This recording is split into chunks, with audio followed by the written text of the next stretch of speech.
Hello, everybody. This is Kyra Dolifka. In this video, we're going to be going over the booking process from start to finish when you're working with your clients on a travel booking. So before we get started, I do have a quote to share. Success is the sum of small efforts repeated day in and day out, okay?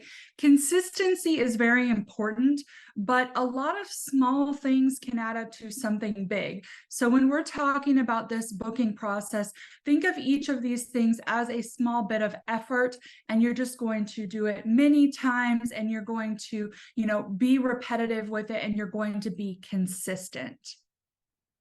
So breaking the booking process down, we're going to start with marketing. Then you're going to have your initial client contact. Once you have, connected with that client, you will research, you're going to prepare a quote for them. Then you have the booking part of it, making the reservations and booking the trip.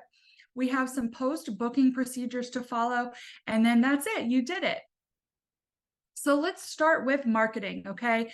This is not something that most people think of as part of the booking process, but honestly, it all starts with marketing, right? The client has got to find you. You have got to put yourself out there. You have got to put your business out there, okay? This is where it really does start. So before you can begin marketing, what do you need to do? Okay, how do you prepare for marketing?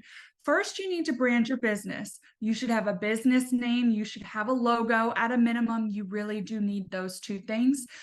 Branding can go beyond this, right? It can go to brand colors. You can have banners for social media. You can do a lot with branding, but at a minimum, you do need a logo and a business name. Then you need to create your business social media profiles, okay? You need to have some sort of presence online for your business. Now, the last two options, they are optional. They do cost something, but I do want to mention them. Designing business cards. A great way to market is business cards. Again, this is something that comes out of your pocket. It is not a big expense. You can get 500 or 1,000 business cards for a very low cost, something I highly recommend. And then develop a website, okay? You can create your own website for your business. I have a website that's $12 a year using Google Sites and Google Domains. I have a training on that if you're interested, but you can develop a website for your business that is personalized to your business and your brand for a very low cost. Great thing to do if you want to do that as well. So where and how can you market your business? So we have social media, okay? Your clients are probably on social media. Most people are on social media. Therefore, it is a great way to market yourself. When you're thinking about social media, you need to think about your niche as well as your ideal client, and you should be marketing to them, right? Your content should be relevant to the person you are trying to attract, okay? Networking, talking to people, go out there, get to know your neighbors. When you meet someone in person, it can help you gain that trust really quickly, okay? Makes for a great client. Go to events. Bring business cards. If you made business cards, bring them to these events. You can set up a table at a, vendor fair or at a farmer's market. These are usually very low cost events, and you don't even have to set up a table. You can actually go to the event and go around and talk to the vendors there and build relationships that way. So you don't even necessarily need a table in order to get out there and network. And then we have word of mouth. Okay, this is something that does usually build over time. People trust referrals from people they know more than they're going to trust reviews on the internet, right? You want your clients to review you on Facebook and Google, but a word of mouth referral is worth more to that potential client. When you provide great customer service every time to every client, it will pay you back, okay? Whether they go and write a review or whether they go and tell their friends and family, it will pay you back to provide good service. Word of mouth is extremely powerful. Do not discount it. So we've done our marketing. Now we have initial contact, okay? You have that potential client. What happens next? Well, before you can even really have this initial contact with the client, you've got to do some preparation, okay? You need a quote request form. This quote request form can just be some basic questions, those things you need to know. about a client in order to book their trip, right? You absolutely need to know where they're going, when they're going, who's going, and the travel components they need. A quote request form is something very easy to put together. You can use Google Forms or Jotform. They're my top two recommendations there, but you should have this, and this is something you can actually link to your marketing. So you can be marketing with the link to this form. Now, you also need to develop a list of inquiry questions, okay? These are the questions that take it one step deeper. When you're having a conversation with a client, you want to make sure that you can keep the conversation going, but you also need to think about, what do I need to know that maybe is more in a multiple sentence to a paragraph kind of response? Because on your quote request form, you want to keep it short and sweet because you want your clients to fill it out, right? But when you're talking to someone, you can get more deep and get those more detailed information. So have a list of additional questions that you would love the answer to when you're talking to your client. So where might you be contacted by a client? So our first one, email or phone call. Your clients are going to find your contact information, however you are marketing. If it's your Facebook business page, your phone number and email address are probably on your Facebook business page. Maybe you've been handing out business cards, okay? So keep in mind, this is one place that a client might contact you. Check your emails daily, okay? At least daily. You should probably check your emails several times a day. Always answer your phone. This is a hard one for some of us. We don't like to answer for the spammers, but you really do need to always answer your phone. You should not rely on your clients to leave you a voicemail, but just in case they do leave you a voicemail, make sure your voicemail message is professional, right? That it includes your name, includes your business name, right? And a nice message that you're going to call them back. So always answer your phone, but you need that professional voicemail message just in case you can't be there. Social media, okay? You've been marketing on social media. Maybe a client is connecting with you there. Now, they can do this in a few different places. One is they may comment on a post you made, okay? So always look at comments that are made on your posts. Maybe they commented on your comment on a post, right? Maybe you commented on somebody else's post and they commented back to you, okay? Or maybe they sent you a message. When they send you a message on social media, it could go to your business inbox or it could go to your personal inbox. You need to check both. Specifically our personal message boxes on Facebook, for example, they show up as message requests, right? When you have a message request, you need to check it. It could be a client. Don't miss someone because you're not paying attention to your social media. Now, maybe you have been advertising a quote request form that you created. Don't be surprised when someone actually fills it out. This is one way they may contact you, right? They want to have a quote. They fill out your form because they saw it online, okay? Make sure you have your form set up so that you receive an email notification with each form submission. This is very important. You don't want to miss it. Make sure you get an email notification when someone submits your form. Test it out, right? Make sure it's working before you put it out there for the public, but make sure you get that email notification so that you see it right away.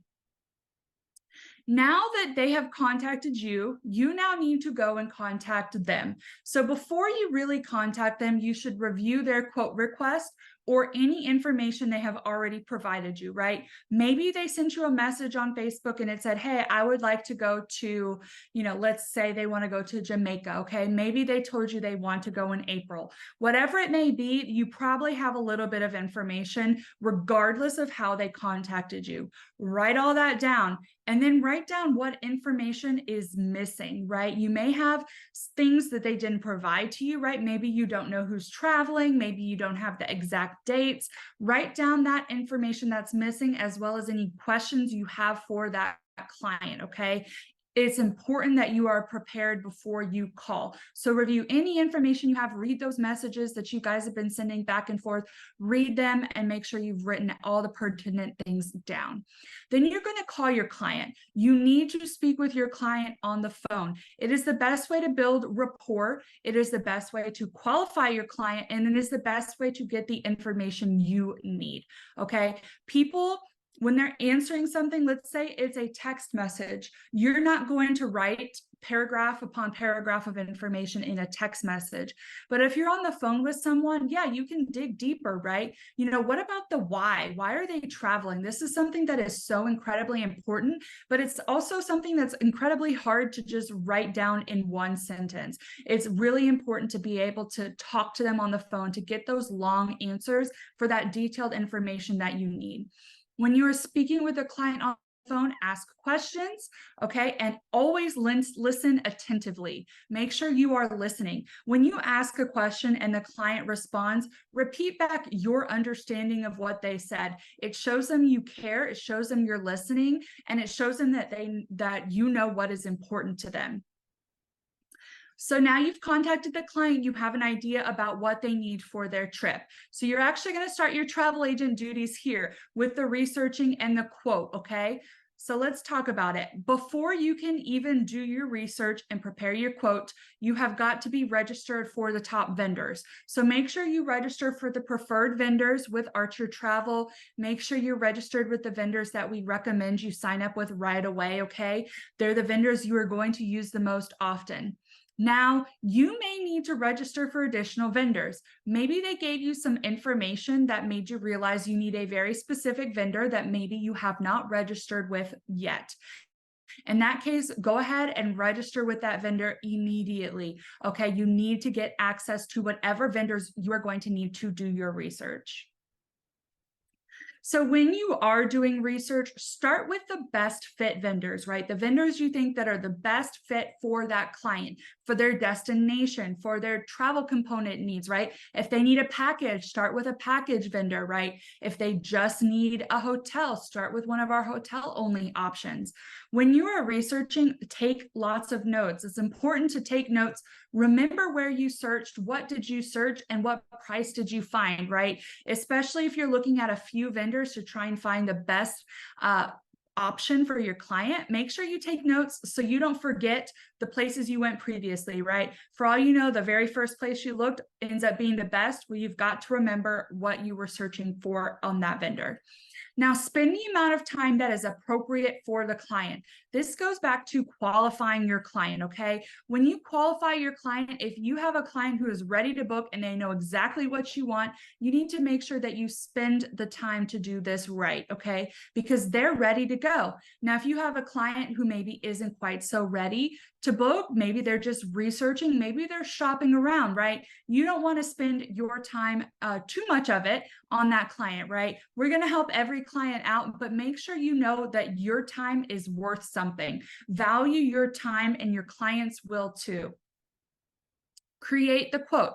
When you create a quote, brand it, and also brand any emails you're sending to the client, right? So if you're sending a quote document, brand it in the document with your business name, your logo, your contact information, but your email signature should be branded as well, right? When you are, writing an email to a client, say, thank you for choosing my travel agency, okay? Whatever you name your business, make sure you're reminding them of that business name in your communications and in all of your documents. I recommend 2 to 3 hotel options for clients who are looking for land travel. And when it comes to cruise travel, I recommend 1 to 2, but I really lean heavily on 1. I like to narrow down the cruise before I put together an entire cruise quote. They do take longer to do. So just keep in mind, again, your time is valuable. This is just my recommendations. You do not want to overwhelm a client with options, but you want to provide them enough options that they can kind of see some of the options out there that might be best fit for them. So now that you've finished the quote, you need to connect with the client again, okay? This is another phone call. Schedule this call with the client, okay? When you are speaking with the client for your initial contact, go ahead and set a time in the future, schedule it for a call to go over the quote. So if you know you need 48 hours to put together a quote and you're talking to the client on Monday, then you need to make sure to set a time on Wednesday to call that client, right? Give them an option, okay? Say, hey, I'm available at 10 a.m. or 2 p.m. Even if you're available all day, when you give your client specific times, it makes you look professional, okay? And it shows them that your time is worth something, that you value your time. So important. Confirm this call 12 to 24 hours in advance. Double check that it still works. Make sure the client is going to be there. Make sure they respond back to you, right? This makes you look professional, and it also is going to guarantee that that client is available because you have now confirmed the call or the appointment, right? Treat it as an appointment. Now, let's say your phone call is scheduled for 11 a.m. You're going to send the quote 10 minutes prior at about 10:50 a.m. You're going to email the client a copy of the quote right before this call, okay? You're sending it early enough that you know they will receive it by the time you are on the phone, early enough that maybe they get a little look at it, but not so early that they've reviewed it without you, right? When you're on the phone with a client, review this quote in detail. Take notes on their feedback. What they like is just as important as what they don't like, okay? They're going to tell you things they like and don't like about all of it. Make sure you are asking them for their feedback, okay? What they like and what stands out to them, what works for them, what maybe doesn't work for them. Take notes on that while you guys are talking on the phone, okay? Again, notes are very important. So let's say your client is sold, okay, you've figured out exactly what you want, they are ready to pay, and they are ready to book the trip. Well, before you can book the trip, you need to collect the traveler information, which we will go over on the next slide, and you need to prepare the credit card authorization form, okay? You have got to do these two things before you can make any reservations for the client. So what traveler information do I need? Okay, we have a few different scenarios here. No matter where they're going, you need for every adult traveler a photo of the front of their state ID or driver's license, okay? You need a photo of their ID. You need to see their face, you need to see their signature, and you need to see their date of birth. And of course, you need to make sure that it is a legitimate identification.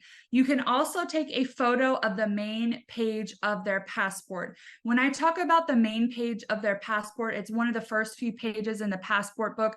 It includes their photo, it includes their date of birth, the passport number, passport expiration date, passport issue date, but you also need the signature.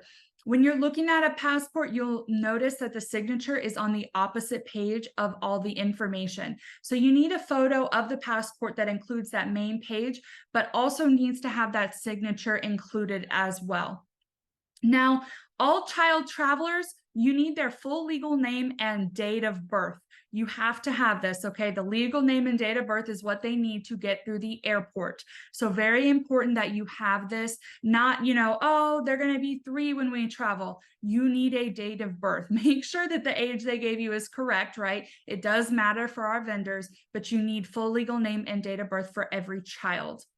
Now, anybody who's paying, anybody whose name is on a credit card that is going to be charged on this reservation, you need something additional. You need a photo of the front and back of their state ID and driver's license, okay? So if they say they're going to put it on 2 cards, maybe one person's going to pay for half of it and another person's going to pay for the other half, then you need the front and back of both of those people's state IDs or driver's license. Also, make sure you have the billing address for the card being used. Not always is the billing address the home address, okay? Don't expect that to be the case.